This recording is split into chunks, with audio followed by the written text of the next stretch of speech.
চলুন আপনাদের একটা জিনিস দেখাই। আমাদের খড়ের গাদাতে প্রচুর পরিমাণে আজকে ছাতু হয়েছে। আমি সন্ধে হয়ে এসছে তখন ছাতুগুলো তুলে রেখে দিচ্ছি, সকালবেলা রান্না হবে। তবে যদি সকাল অবধি ছাতুগুলো ওই কাদার মধ্যে রেখে দিই তাহলে এখন তো বৃষ্টি হচ্ছে, দিলে কি হবে ছাতুগুলো বৃষ্টিতে ভিজলে পুরো নষ্ট হয়ে যায়। সকালবেলা সেই ছাতুগুলো খাওয়াও যায় না আর ভালোও থাকে না।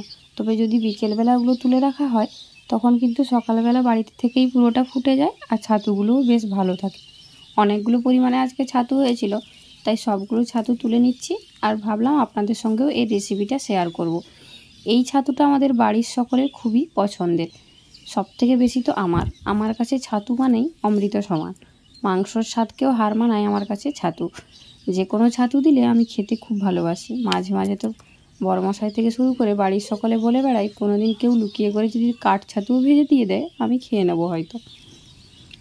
সে যাই হোক, ছাতু প্রেমী আমার মতো কে কে আছেন অবশ্যই কিন্তু কমেন্ট করে জানাবেন। চলুন সবগুলো ছাতু তুলে নিয়েছি, আর মাত্র একটা মতো ছাতু আছে, সেটাকেও তুলে নিই। তুলে নেওয়ার পর এগুলো গুছিয়ে রেখে দেব, তারপর কালকে রান্না করলে আপনাদের সঙ্গে রেসিপিটা শেয়ার করব। দেখুন কত সুন্দর লাগছে ছাতুগুলো। চলুন এগুলো এবার গুছিয়ে রেখে দিই, কালকে আপনাদের সঙ্গে রেসিপিটা শেয়ার করব। আর সত্যি দেখতে কিন্তু অপূর্ব সুন্দর। নমস্কার বন্ধুরা, সানার কিচেনে আপনাদের সবাইকে স্বাগত। আবার আপনাদের সঙ্গে রেসিপি শেয়ার করতে চলে এলাম। এটা হচ্ছে খড় ছাতু, যেটা খড়ের গাদার ভিতরে বেশি ফুটে থাকে। আমাদের বাড়ির খড়ের গাদাতে ছাতুটা ফুটেছিল, আপনাদের তুলে এনে দেখিয়েছি। এটাই আজকে রেসিপি তৈরি করব। এই ছাতুটা খেতে বেশ ভালো লাগে আর আমাদের বাড়িতে তো সকলের এটা খুবই পছন্দের একটা রান্না। তাই প্রথমেই ছাতুগুলোকে এইভাবে ছোট ছোট করে ভেঙে নিচ্ছি, আর এর যে ডাঁটাটা আছে সেটাকেও ছোট ছোট টুকরো করে কেটে নেব।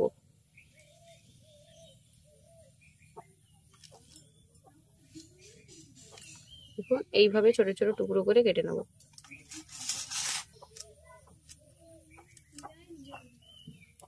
ছাতুটাকে কেটে বেছে গুছিয়ে নিয়েছি। এবার এর মধ্যে আমি একটা ছোট সাইজের আলু দেব, তার জন্য আলুটাকেও কেটে নিচ্ছি। সমস্ত কিছু কেটে গুছিয়ে নিয়েছি, এবার চলুন রেসিপিটা শুরু করি। এই ছাতুটাকে আমরা অনেকভাবেই রান্না করে থাকি। আজকে এক ধরনের রান্না করে আপনাদের দেখাচ্ছি, এরপর আবার হলে কিন্তু আবার অন্য ধরনের রান্না করে আপনাদের দেখাবো।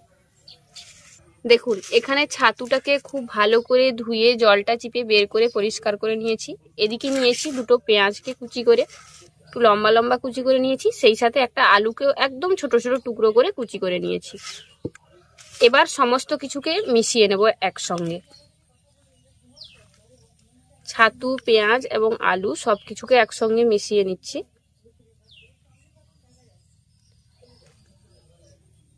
এর মধ্যে দেব হলুদের গুঁড়ো, লঙ্কার গুঁড়ো, স্বাদ মতো লবণ দিচ্ছি, আর দেব সর্ষে, জিরে আর শুকনো লঙ্কা বাটা। এখানে আমি সর্ষে, জিরে আর শুকনো লঙ্কাটাকে একদম মিহি করে বেটে নিয়েছি। এবার এটা এর মধ্যে দিয়ে দেব। অতিরিক্ত পরিমাণে কিন্তু মশলা দেবেন না, তাহলে কিন্তু খেতে ভালো লাগবে না। অল্প পরিমাণে সর্ষে, জিরে আর শুকনো লঙ্কা বাটা দিয়েছি। ঝালটা আপনারা আপনাদের পছন্দ মতো দেবেন। এবার সমস্ত কিছুকে খুব ভালো করে মেখে নেব। সমস্ত কিছুকে খুব ভালোভাবে মেখে নিয়েছি। এবার রান্নাটা শুরু করব। তার জন্য কড়াই গরম করে নিয়েছি। কড়াইয়ের মধ্যে দিয়ে দেব সর্ষের তেল। তেল খুব ভালোভাবে গরম হয়ে গেছে। এবার মাখিয়ে রাখা সমস্ত কিছুকে এই গরম তেলের মধ্যে দিয়ে দেব।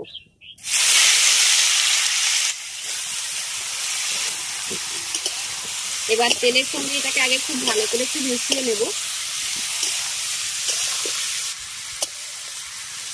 তেলের সঙ্গে খুব ভালো করে মিশিয়ে নিলাম। এবার ঢাকা দিয়ে এটাকে রান্না করব, যাতে আলুটা খুব ভালোভাবে সেদ্ধ হয়ে যায়, কারণ আলুটা সেদ্ধ হতে একটু সময় লাগবে। আর ছাতু থেকে কিন্তু পেঁয়াজ থেকে সমস্ত কিছু থেকে খুব ভালো জল বেরাবে, তাই এখন কোনো জলের ব্যবহার আমি করব না। অল্প আঁচে ঢাকা দিয়ে এটাকে রান্না করব।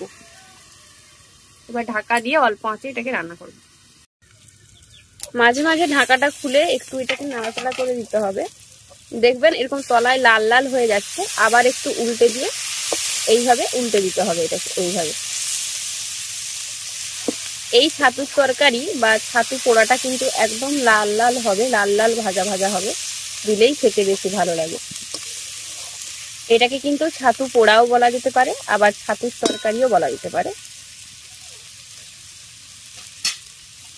একবার উল্টে দিয়ে আবার একইভাবে ঢাকা দিয়ে দেবো, আবার কিছুক্ষণ পরে এইভাবে উল্টে দেব।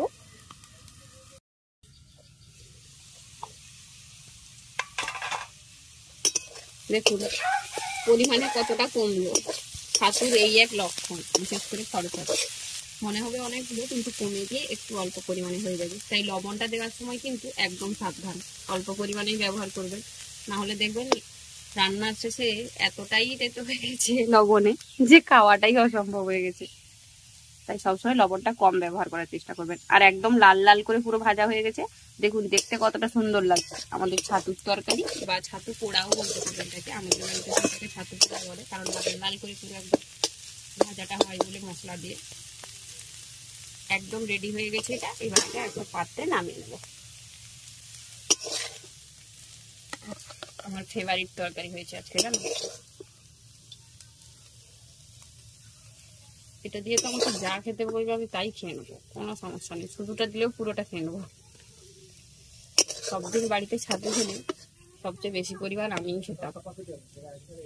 ভাই তখন মাকে বলতো, হ্যাঁ ছাতু যদি হয়েছে তাহলে সবাই মেয়েকেই বেশি ভালোবাসবে, আমাকে আর কেউ বাসবে। তৈরি হয়ে গেল গরম গরম খড়ের ছাতু, বা ছাতুর পোড়া, বা ছাতুর তরকারি, বা ছাতুর চচ্চড়ি, বা ছাতুর মশলা কারি, যাই বলুন না কেন নাম কিন্তু যা কিছু দিলেই হবে, তবে স্বাদে কিন্তু একদম অসাধারণ, জাস্ট ফাটাফাটি। আমাদের বাড়ির সকলে তো পছন্দ, বিশেষ করে আমার খুবই পছন্দের একটা রেসিপি হলো ছাতু। আমার সামনে যদি কেউ মাংস আর ছাতু দুটো রাখে, আমি কিন্তু ছাতুটাকেই বেছে নেবো, মাংসটাকে কোনো দিনও বেছে নেবো না সবার কাছে। বা মানে কি বলবো, আমার ক্যামেরার পেছনে যিনি আছেন উনি মাংসটাকে বেছে নেবেন, কিন্তু আমার ক্ষেত্রে একটু আলাদা, আমি ছাতুটাকে বেছে নেবো। মনে মনে হেসে যাচ্ছেন যে আমাকে মাংসটা দিয়ে দিয়ে ছাতুটা তুমি নিলে, কোনো সমস্যা নেই। আমাদের আজকের এই বাড়ির খড়ের গাদা থেকে ছাতু তুলে ছাতুর তরকারি রেসিপিটা আপনাদের কেমন লাগলো অবশ্যই কমেন্ট করে জানাবেন। ভালো লাগলে বরাবরের মতো ভিডিওটিতে একটি লাইক করে আপনার ফ্রেন্ডস এবং ফ্যামিলির সঙ্গে ভিডিওটা শেয়ার করার অনুরোধ রইল। আর চ্যানেলে নতুন বন্ধু হয়ে থাকলে চ্যানেলটি সাবস্ক্রাইব করে পাশে থাকবেন। সেই সাথে যারা ফেসবুক পেজে দেখছেন তারা অবশ্যই ফেসবুক পেজটি ফলো করে নেবেন।